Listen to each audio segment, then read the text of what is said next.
Bonjour.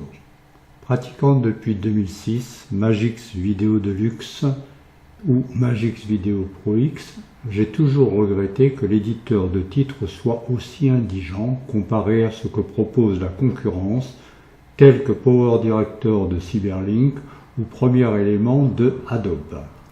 Certes, souvent, Magix propose pour la version Premium un éditeur de texte en plugin, mais cela oblige les utilisateurs à se familiariser avec ce nouveau logiciel de titrage, ce qui est long et fastidieux. J'ai donc décidé de choisir un produit indépendant, il s'agit de BluffTitler. Ce logiciel, bien que francisé pour une grande partie, possède encore des vocables en anglais, langue avec laquelle j'ai pas mal de difficultés pour la lire, mais surtout pour la parler. Aussi, d'avance, je vous prie de m'excuser pour la prononciation de certains mots. BluffTitler est un logiciel permettant de réaliser des titres sophistiqués, mais aussi des petites animations susceptibles d'agrémenter les montages vidéo. Après avoir réalisé un montage avec ce produit, vous pouvez exporter le film correspondant et l'intégrer dans n'importe quel logiciel de montage vidéo.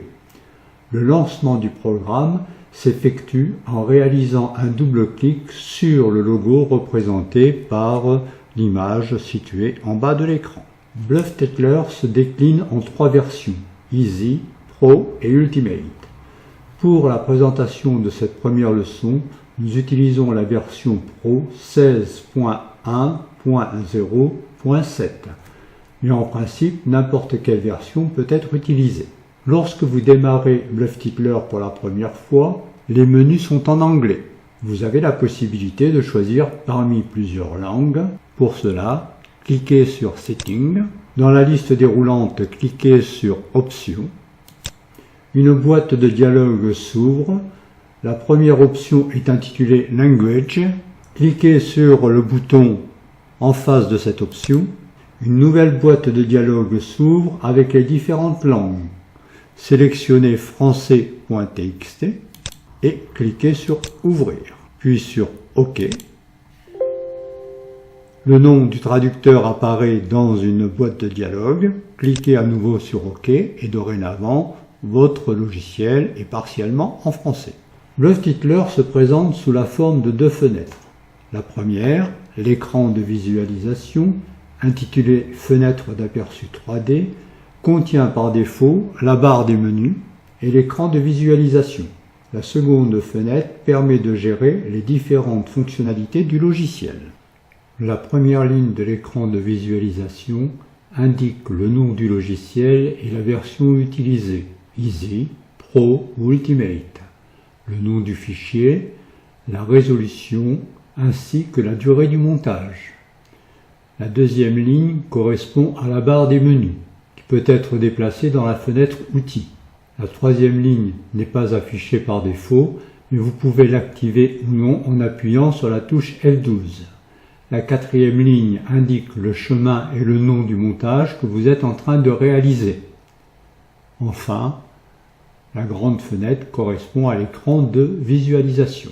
La fenêtre d'outils. La première ligne de cette fenêtre donne les mêmes indications que la fenêtre précédente. Plusieurs zones sont disponibles dans cette fenêtre, nous les découvrirons au fur et à mesure de la progression.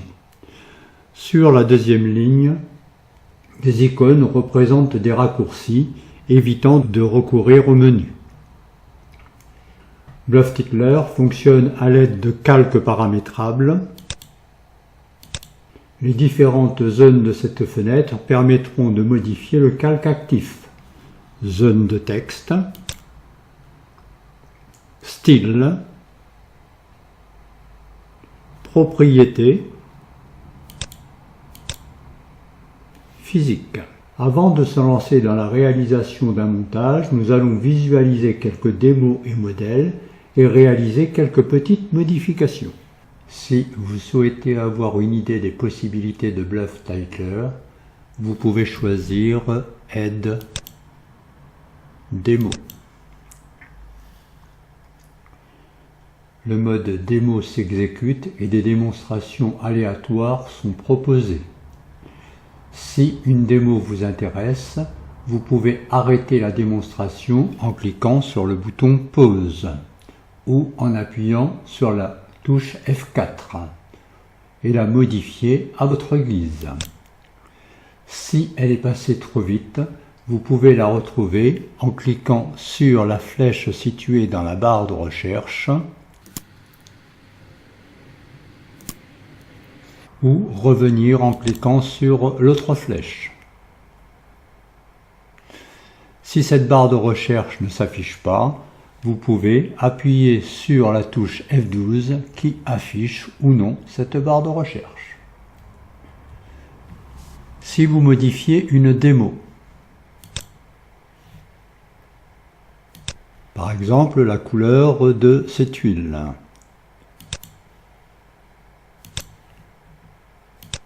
nous verrons comment plus tard réaliser ces modifications.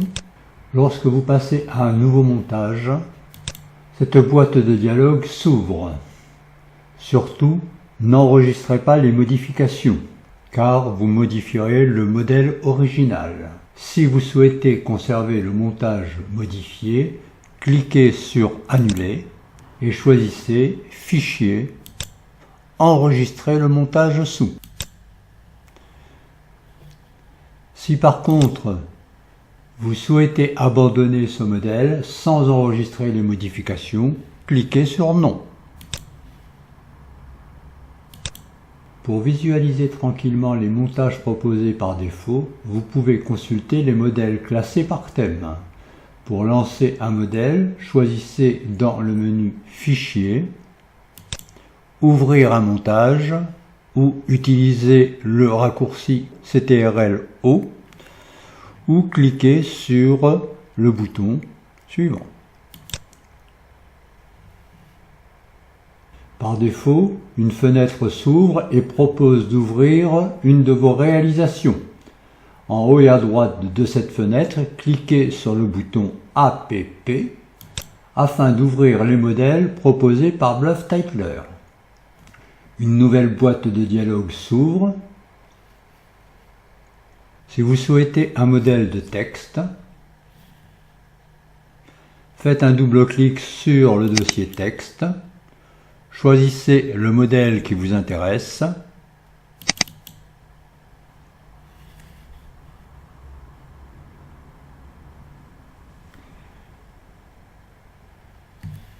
vous pouvez lire ce modèle en cliquant sur le bouton Lecture ou en passant par le menu Contrôle, Jouer en mode fenêtre ou encore appuyer sur la touche F4. Là, vous voyez le modèle qui défile. La durée de ce modèle, exemple, est de 4 secondes, c'est noté en haut. Utilisez cette méthode pour choisir d'autres modèles et pour les visualiser. Analyse d'un modèle. Sélectionnez le modèle texte blueoutline.bt et cliquez sur le bouton Ouvrir. Lancez la lecture. On voit le texte Bluff Titler apparaître sur 2 lignes. Et nous pouvons regarder de quoi est constitué ce montage. En fait, il y a différents calques. Faites défiler le montage pour voir apparaître le texte, comme ceci. Et activez chaque calque et rendez-les invisibles. Si je rends le calque 1 caméra invisible, il n'y a pas de caméra, donc rien ne peut être filmé. Ce calque doit donc être actif. Le point de lumière permet d'éclairer la scène. Le calque plasma correspond au fond, mais pas seulement. On pourra utiliser des calques plasma pour habiller des textes. Le texte Bluff Titler principal se trouve ici. Un autre texte Bluff Titler correspondant à la mise en forme de ce texte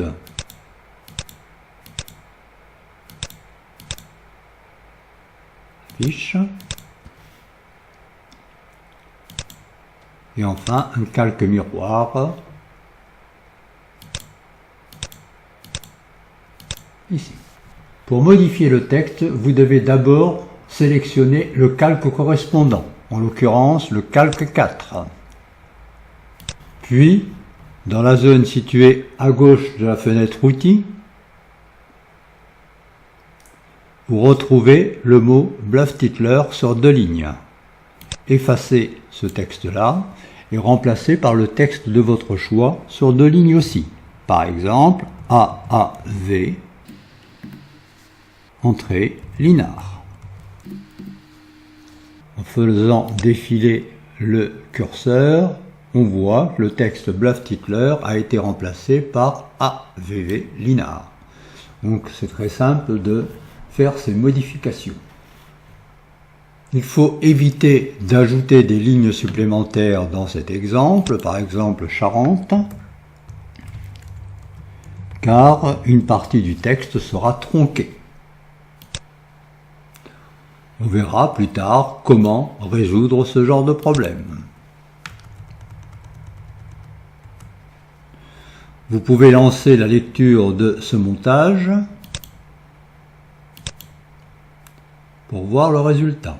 Si vous considérez que le montage défile trop rapidement, vous avez la possibilité d'augmenter la durée. Pour cela, vous pouvez choisir Fichier, ajuster la durée du montage ou utiliser le raccourci CTRL-L ou encore cliquer sur la petite icône en forme de montre. Une boîte de dialogue s'ouvre indiquant que la durée du montage est de 4 secondes, ce qui correspond effectivement à la durée affichée dans la barre de titre. Vous pouvez modifier cette durée. Par exemple, passer à 10 secondes. 3 options sont alors disponibles: étirer ce montage, ajouter à la fin ou ajouter au début. En l'occurrence, nous allons étirer ce montage et si vous lancez la lecture, vous verrez que le défilement s'effectue plus lentement.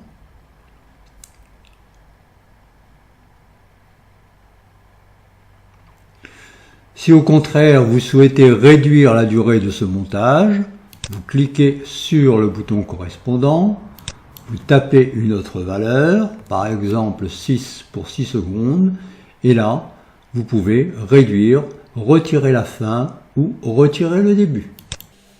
Lancez la lecture pour observer le résultat. Pour ouvrir un montage personnel, vous pouvez passer par Fichier, Ouvrir un montage, utiliser le raccourci CTRL-O ou cliquer sur le bouton situé dans la fenêtre Outils. Cliquez sur Personnel, vous retrouvez vos montages et vous pouvez choisir le montage qui vous intéresse. Le montage précédent a changé, voulez-vous enregistrer des modifications? Non, vous retrouvez le montage. Ce tutoriel est terminé, je vous souhaite bon courage.